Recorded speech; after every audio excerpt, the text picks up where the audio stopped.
നാം ലോകത്തിൽ കാണുന്ന എല്ലാ മനുഷ്യർക്കും അവരുടെ സ്വഭാവത്തോട് ബന്ധപ്പെടുത്തി ഒരു ബലഹീനത എപ്പോഴും ഉണ്ടായിരിക്കും. എല്ലാ മനുഷ്യർക്കും അങ്ങനെ ഒരു വീക്ക്നെസ് ഉണ്ട്. ലോകത്തിൽ ആരെ എടുത്തു നോക്കൂ, ഉന്നതന്മാരായിരിക്കുന്ന ആൾക്കാർക്ക് പോലും കൊച്ചു കൊച്ചു ബലഹീനതകളുണ്ട്, ഒരു വീക്ക്നെസ് ഉണ്ടാകും. എന്തോ ഒന്ന് അവരെ വളരെയധികം സ്വാധീനിക്കുന്നതാണ്. അത് കണ്ടു കഴിഞ്ഞു കഴിഞ്ഞാൽ പിന്നെ അവരുടെ പദവിയോ അവരുടെ നിലവാരമോ അവരുടെ സമൂഹത്തിലുള്ള ഉന്നതമായിരിക്കുന്ന അനുഭവങ്ങളോ ഒന്നും നോക്കാതെ ആ നിസ്സാരപ്പെട്ട കാര്യത്തിന് പുറകെ പോകുന്ന ആൾക്കാരെ നമുക്ക് കാണാനായിട്ട് കഴിയും. എല്ലാ മനുഷ്യരുടെ മേലും അങ്ങനെയുണ്ട്. എല്ലാവർക്കും ഓരോ ബലഹീനത ഉണ്ടാകുമെന്നുള്ളതാണ് സയൻസ് പറയുന്ന ഏറ്റവും വലിയ സംഗതി എന്ന് പറയുന്നത്. എല്ലാ മനുഷ്യരുടെ മേലും അതുകൊണ്ട് എത്ര ഉന്നതനെന്ന് പറഞ്ഞിരുന്നാലും അങ്ങനെ ഒരു ബലഹീനതയില്ലാത്ത മനുഷ്യന്മാരില്ല. എന്നാൽ നമ്മൾ പറയുന്നത് അത് മാനുഷികമാണ്. എന്നാൽ ദൈവത്തിന് ഒരു ബലഹീനതയുമില്ല എന്ന് പറയുന്ന ആൾക്കാരുണ്ട്. അത് വളരെ തെറ്റായൊരു സംഗതിയാണ്. ദൈവത്തിന് ഒരു ബലഹീനതയുണ്ട്. എന്താണെന്നറിയാമോ ദൈവത്തിൻ്റെ ബലഹീനത? ദാവീദ് പറയുന്ന ഒരു വാക്യം വളരെ അനുഗ്രഹിക്കപ്പെട്ട ഒരു വാക്യമാണ്. സങ്കീർത്തനം 51:17 ദാവീദ് പറയുന്ന ഒരു വാക്യം ഇങ്ങനെയാണ്: തകർന്നിരിക്കുന്ന മനസ്സ്, തകർന്നും നുറുങ്ങിയിരിക്കുന്ന ഹൃദയത്തെ ദൈവമേ നീ നിരസിക്കുകയില്ല.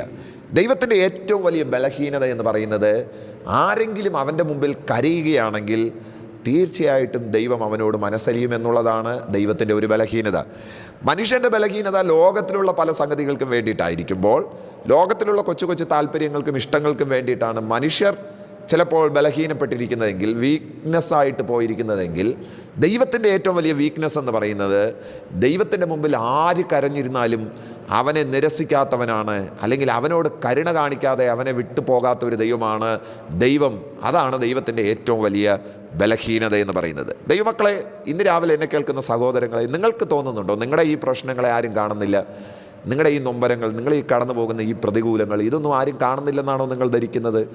തീർച്ചയായിട്ടും നിങ്ങൾ ദൈവത്തിൻ്റെ മുമ്പിൽ കരയാൻ നോക്കൂ. നിങ്ങൾ എത്ര വലിയ പാപിയാണെങ്കിൽ പോലും, എത്ര വലിയ അബദ്ധങ്ങളിൽ പോയി വീണ ഒരു വ്യക്തിയാണെങ്കിൽ പോലും, എത്ര കഠിനമായിരിക്കുന്ന ജീവിത സാഹചര്യങ്ങളിലൂടെ പോയ വ്യക്തിയാണെങ്കിലും, വലിയ പാപങ്ങൾ നിങ്ങൾ ചെയ്തിട്ടുണ്ടെങ്കിൽ പോലും, നിങ്ങൾ ദൈവത്തിൻ്റെ മുമ്പിൽ കരയാൻ തുടങ്ങിക്കഴിഞ്ഞാൽ മറ്റാർക്കും നിങ്ങളോട് ഒരുപക്ഷെങ്കിൽ കരുണ കാണിക്കാനായിട്ട് കഴിയത്തില്ലായിരിക്കാം. പക്ഷെ ദൈവത്തിന് നിങ്ങളുടെ കണ്ണുനീര് മറികടന്ന് പോകാനായിട്ട് കഴിയത്തില്ല. നിങ്ങൾ ഹൃദയം നൊന്താണ് കരയുന്നതെങ്കിൽ, നിങ്ങൾ മനസ്സുടഞ്ഞാണ് നിങ്ങൾ കരയുന്നതെങ്കിൽ, വാസ്തവത്തിൽ നിങ്ങളുടെ തെറ്റുകളെക്കുറിച്ച് നല്ല ബോധ്യം വന്നിട്ടാണ് നിങ്ങൾ കരയുന്നതെങ്കിൽ, നിങ്ങളുടെ ആ കണ്ണുനീര് വെറുതെയായി പോകത്തില്ല.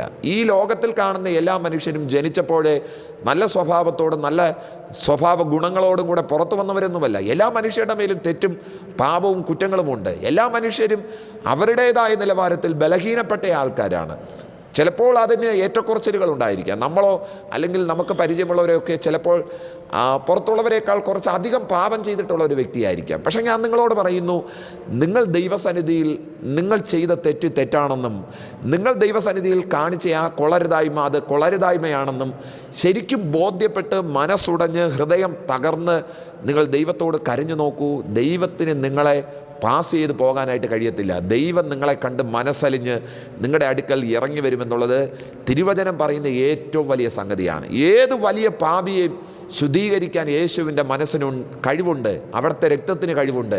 അതുകൊണ്ട് ഇന്ന് രാവിലെ ഞാൻ നിങ്ങളോട് പറയുന്നു, ദൈവം നിങ്ങൾക്ക് അടുക്കൽ നിൽക്കണമെങ്കിൽ, ദൈവം നിങ്ങളോട് കരുണ കാണിക്കണമെങ്കിൽ, ദൈവത്തിൻ്റെ ദയ നിങ്ങൾക്ക് വേണമെങ്കിൽ വാസ്തവത്തിൽ നിങ്ങൾ കരയാൻ തയ്യാറാകൂ. വാസ്തവത്തിൽ നിങ്ങൾ ദൈവസന്നിധിയിൽ ഉടയാൻ തയ്യാറാകൂ.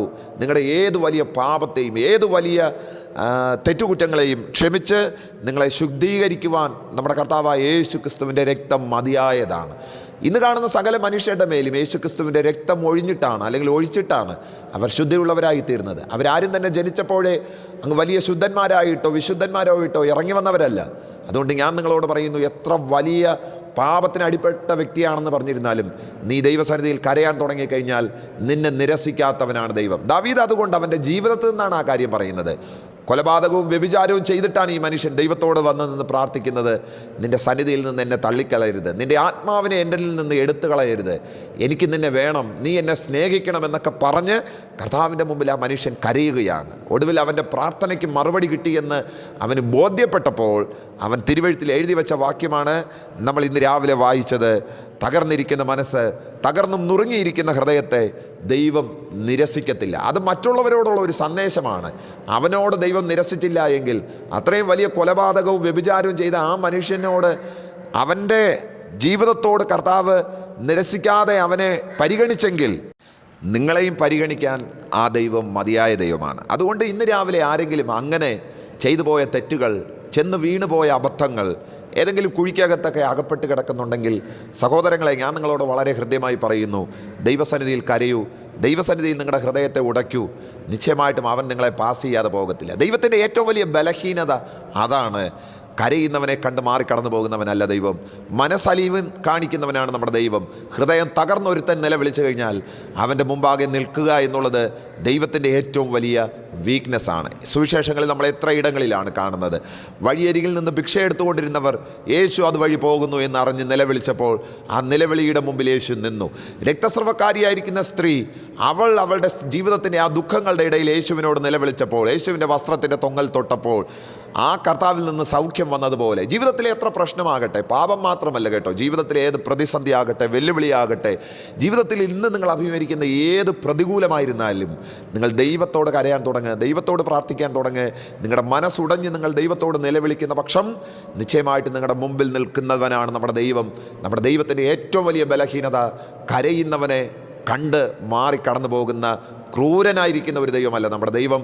കരയുന്നവൻ്റെ അടുക്കൽ പോയി അവനെ ആശ്വസിപ്പിക്കുകയും അവനെ എഴുന്നേൽപ്പിക്കുകയും ചെയ്യുന്നവനാണ് നമ്മുടെ ദൈവം.